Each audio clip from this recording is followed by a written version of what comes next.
بسم الله الرحمن الرحیم. اللهم صل علی محمد و علی آل محمد كما صليت على ابراهیم و علی آل ابراهیم انك حمید مجید و بارک علی محمد و علی آل محمد كما بارکت علی ابراهیم و علی آل ابراهیم انك حمید مجید. عرض سلام دارم و ادب و احترام خدمت همه شما عزیزان و سروران دوستداران کلام الله منان. بسیار خوشحالیم از اینکه بار دیگر در برنامه آموزش روحانی قرآن کریم در خدمت شما عزیزان هستیم با درسی جدید از آنچه که به ما کمک خواهد کرد در تعلیم روحانی قرآن کریم. در برنامه‌های گذشته به همراه شما عزیزان به دو حرکت مهم از حرکت‌هایی که در کلام الله مجید بسیار مشاهده میشه بر روی حروف الفبای عربی اشاره کردیم. حرکت فتحه و حرکت کسره و در این برنامه ان شاءالله به حرکت مهم دیگری به نام ضمه اشاره خواهیم کرد. این حرکات به نام حرکات کوتاه معروفن: حرکت فتحه، حرکت کسره و حرکت ضمه که درس برنامه امروز ماست. خالی از فایده نخواهد بود اگر اشاره گذرا داشته باشیم به حرکت فتحه و کسره و بعد با تفصیل بیشتر به حرکت ضمه بپردازیم. حرکت فتحه رو در برنامه‌های گذشته خدمت شما عزیزان معرفی کردیم. اگر این خط رو ما یک حرف فرض بکنیم، همچین حرکتی بر روی حرف وقتی قرار میگیره ما به این حرکت میگیم فتحه یا زبر یا زبر به تعبیرهای مختلفی که در فارسی استفاده میشه و به این خاطر به این حرکت فتحه گفته میشه وقتی که بر روی حروف قرار میگیره در هنگام تلفظشون دهان باز میشه. به این شکل بر روی حروف الفبا قرار میگیره.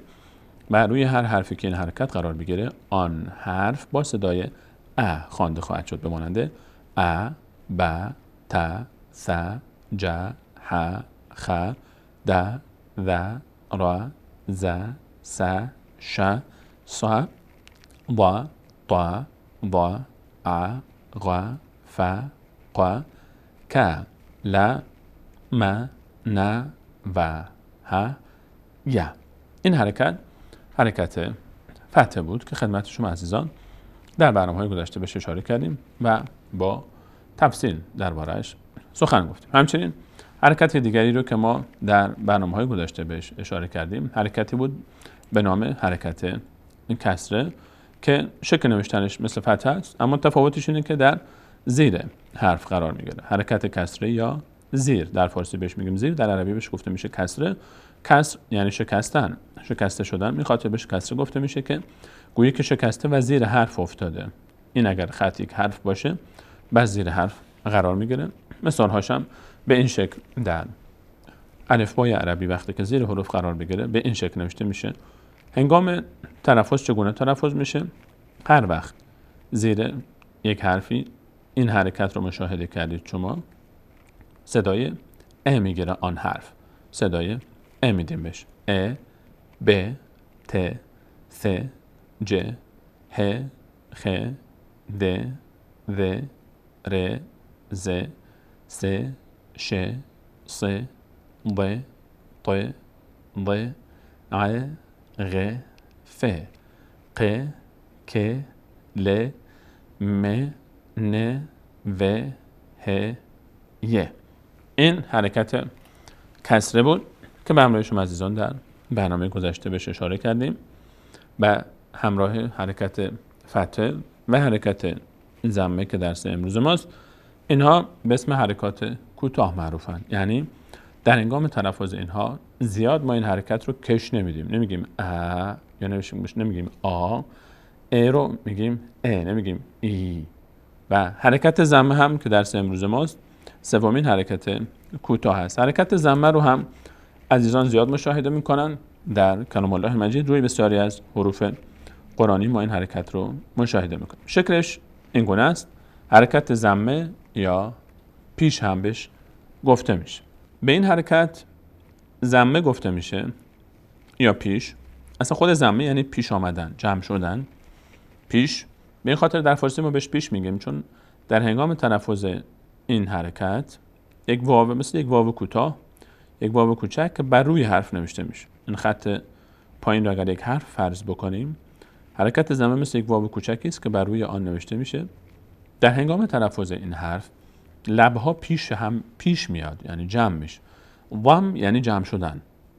در کلمات فارسی هم ما استفاده میکنیم، مثلا انضمام یعنی جمع شدن، و ضمه به این خاطر گفته میشه به این حرکت ضمه که در هنگام تلفظ این حرکت گویی که لبها جمع میشن و پیش هم جمع میشن. نمونهش رو ببینیم. وقتی که این حرف بر روی الفبای عربی قرار بگیره، این حرکت وقتی بر روی حروف عربی قرار بگیره به چه شکل نوشته خواهد شد؟ به این شکل میاد: بر روی بالای یک حرف یک واو کوچک مشاهده میکنه. این واوی که بالای حروف در قرآن کریم نوشته میشه بهش گفته میشه ضمه با ضاد، و یا پیش هم در فارسی بهش میگیم.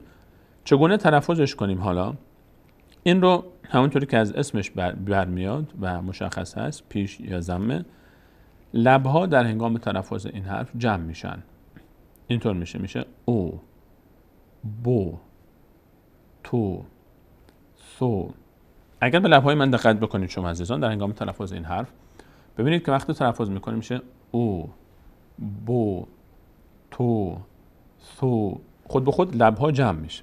در این دوربین شاید واضح‌تر باشه تصویر: او، بو، تو، سو، جو. خود به خود لبها جمع میشه. خود همین جمع شدن رو ضم بهش گفته میشه در عربی. ما در فارسی هم بهش میگیم پیش. این لبها پیش میاد، به هم جمع میشه: او، بو، تو، سو، جو، هو، و ادامه پیدا میکنه. برگردیم به تصویر.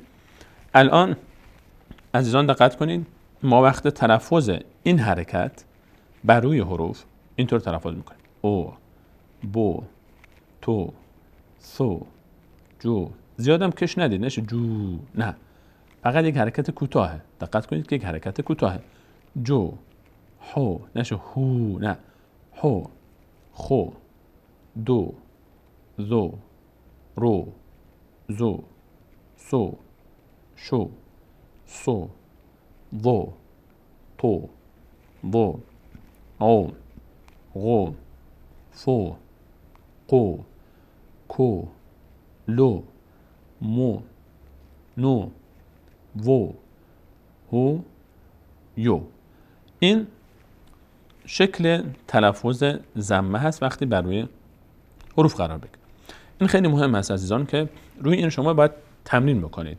حالا ما یک دفعه این رو تکرار میکنیم و ازش رد میشیم، اما شما بارها و بارها این تکرار رو انجام بدید چون براتون جا بیفته. و علاوه خصوص وقتی برای عزیزانی که میخواید تعلیم بدید، برای کودکانتون، برای دوستانتون، برای عزیزانی که دور و بر هستن، برای شاگردانتون، این تمرین به حدی باید باشه که تا حرکت ضمه رو مشاهده کرد کسی بر روی یک حرفی بفهمه که چطور تلفظش بکنه. این تمرین رو باید تکرار بکنید بارها و بارها، چه در فتحه، چه در حرکت کسره و چه در حرکت ضمه، مخصوصا وقتی که حروف الف با کامل نوشته میشه و حرف روش قرار میگیره: او، بو، تو، سو. اینها رو باید هی تکرار بکنید تا کاملا جا بیفته براتون که این حرف با ضمه چطور خونده میشه. همینطور برای کسره: ا، ب، ت، ث، ج، ه، که این حرف وقتی کسره داره چطور خونده میشه. و همینطور با فتحه که وقتی این حرف صدای فتحه میگیره: ا، ب، ت، ث، چطور خوانده میشه. این حرکات خیلی مهمه، تمرینش هم خیلی مهمه. یک بار اکتفا نکنید که بگید خب یک بار خوندم تمام شد، نه، بارها و بارها تمرین بکنید بین پیش خودتون و این تصویر رو داشته باشید و هی روش تکرار بکنید و هی این فیلم رو تکرار بکنید و تکرار بکنید تا خوب جا بیفته براتون. اینها اصولن. اینها رو اگر خوب یاد گرفتیم ما میتونیم که به راحتی در مراحل بعدی در روخوانی قرآن کریم و تلاوت قرآن کریم بتونیم که راحت بخونیم هر جایی رو که آغاز کردیم. سراغ مثال ها میریم. مثال هایی که ما از این کلمات درش هستن، کلماتی که اینجا هم ما الان ضمه داریم، هم کسره داریم و هم فتحه داریم. در مثال هامون چون ما درس‌های گذشته هم فتحه و هم کسره و هم ضمه رو برای شما عزیزان معرفی کردیم، مثال هامون بر اساس آنچه که معرفی شده در درس‌های گذشته خواهد بود. الان این کلمه رو ما وقتی میخونیم، ر وقتی که ضمه داره میشه رو، ه کسره داره میشه ه، میم فتحه داره میشه م، رو، ه، م، رو، ه، م، روح ما، روح ما. مثال بعدی: قو، ت، لا، قو، ت، لا، قتل، قتل قتل قطع قو اینجا زمه است ت اینجا کسر است میشه ت اینم که فتحه داره میشه ا قطع اگه سر هم بخونیم قطع قطع ضرب ضرب. برای خواندن یک کلمه عزیزانی که تازه شروع میکنن عجله نکنید. شما مثلا اصلش این کلمه به این شکل نوشته میشه ضرب، اما یکی یکی بخونید مثل این. من چون این رو جدا نوشتم برای شما عزیزان، چون در ابتدای تعلیم روحانی باید حرف به حرف پیش برید. ضرب ضرب ضرب ضرب جهد جهد جهد جهد. بریم به سراغ تمرین بعدی. بعد بعد بعد بعد حسن حسن. هی فتحه داره میشه ه، سینم میشه او، سو چون ضمه داره، نون فتحه داره میشه نه. حسن حسن حسن. کاف فتحه که به ضمه بو، ر با فتحه ر با فتحه ر، ک بو ر ک بو ر کبوره کبوره. ق رو ب، قاف با فتحه ق، ر با ضمه رو، ب با فتحه ب، قروبه قروبه. مثال بعدی کموله کموله کموله. بریم سراغ مثال بعد. یا ج بو یا ج بو، سر همش میشه به این شکل یا ج بو یا ج بو. یا ا دو یا عیدو یا عیدو. نیازی نیست عزیزان با همون از ابتدا انتظار داشته باشید که سریع خوانده بشه، نه. نیازی نیست که حتما یه پشت سر هم یا عیدو هر سه تا رو با هم بخوانید، نه، یکی یکی. یا ا دو یا عیدو یا ل دو یل دو یل دو. یا رثو یرثو یرثو. یا فدو یفدو یفدو یفدو. بریم سراغ مثال بعد. یا سفو یا سفو یسفو یسفو. یا ثقو یثقو یثقو یثقو. یا سلو یا سلو یسلو یسلو. یا لجو یا لجو یلجو یلجو. یا قفو یا قفو یقفو یقفو. بریم به سراغ مثال بعد. در این جدول ما باز هم کلماتی داریم که ترکیبی است. حرکت های فتحه، کسره و ضمه در اون مشاهده میشه. یا ا س یا اس یا اس. و ه ن و هن و هن. ف ه م فهم. ضو م را ضمر. را ک ضا رکضا رکضا. عزیزان میتونید این تمرین ها رو بارها پیش خودتون تکرار بکنید. نیازی نیست با یک بار خواندن ازش گذر بکنید. من به خاطر اینکه از وقت استفاده بکنیم یک بار یا دو بار نهایتا کلمه رو بیشتر نمیخونم، اما شما میتونید بارها و بارها این کلمات رو پیش خودتون تکرار بکنید. هو س د هو س د هو س د هو س د. ص لو ح صالح صالح صالح. و خ م وخم وخم وخم. تو هم تهم. صغور صغور صغور. فضح فضح فضح كتب كتب كتب نصر نصر شفع شفع شفع سخط سخط سخط. بریم به سراغ تمرین بعد. رغب رغب رغب ظلم ظلم ظلم يثب يثب يثب فقه فقه فقه لعن لعن لعن. خط بعد تعب تعب تعب ضرب ضرب ضرب علم علم علم علم سجد سجد سجد رحم رحم طمع طمع قرب قرب يزن يزن كبر كبر شهد شهد. بریم به سراغ تمرین بعدی.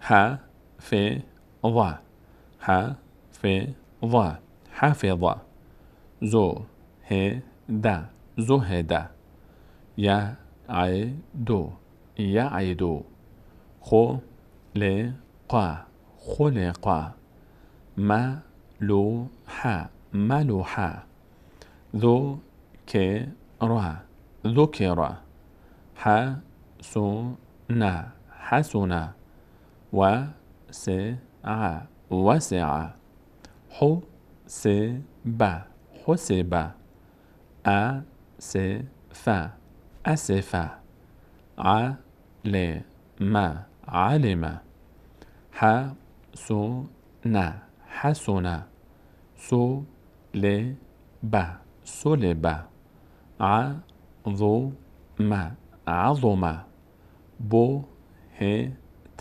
بهت. اینها مثال هایی بود برای هم فتحه و هم کسره و هم حرکت ضمه که ما در 3 درس گذشته به همراه شما عزیزان این موارد رو ما یادداشت کردیم. تمرین آخریمون رو به همراه شما عزیزان داشته باشیم.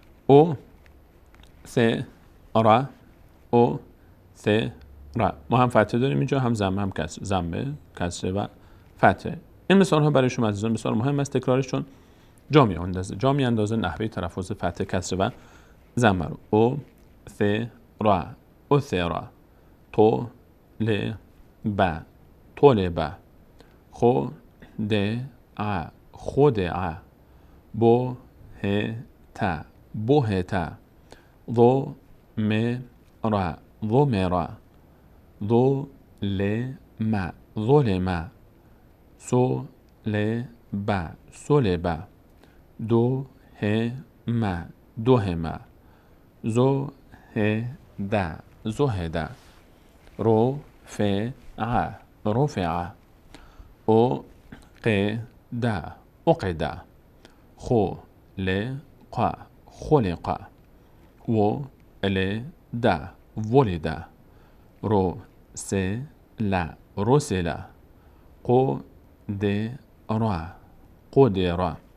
انشاءالله که عزیزان بعد از این تمرین ها کاملا نحوه تلفظ حرکت فتحه، کسره و ضمه رو متوجه شده باشن. این 3 حرکت ا ای او، فتحه، کسره و ضمه که به اسم حرکات کوتاه معروفن. حرکات کوتاه، چون اینها زیاد کشیده نمیشن. در مقابل اینها با حرکات بلندی داریم که انشالله در درس های پیش رو بهش خواهیم پرداخت. آ ای او، اونها حرکات بلند هستن. ا ای او فتحه کسره و ضمه حرکات کوتاه هستن. به همین قدر اکتفا میکنیم. در برنامه بعد یکی از علائم بسیار مهم اشاره خواهیم کرد که منتظر شما خواهیم موند تا اون علامت رو هم ان شاءالله در برنامه بعد با همراه شما از آن تمرین بکنیم. علامتی که بسیار به ما کمک خواهد کرد در آموزش روحانی قرآن کریم. همراه ما باشید در این مجموعه برنامه‌ها آموزش روحانی قرآن کریم تا به همراه شما عزیزان بتونیم که قرآن رو خوب بخوانیم و خوب یاد بدیم به دیگران تا مصداق حدیث رسول صلی الله علیه و سلم بگردیم که بهترین شما کسی است که قرآن را یاد بگیرد و به دیگران یاد بدهد. تا برنامه بعد، الله یار و نگهدار شما.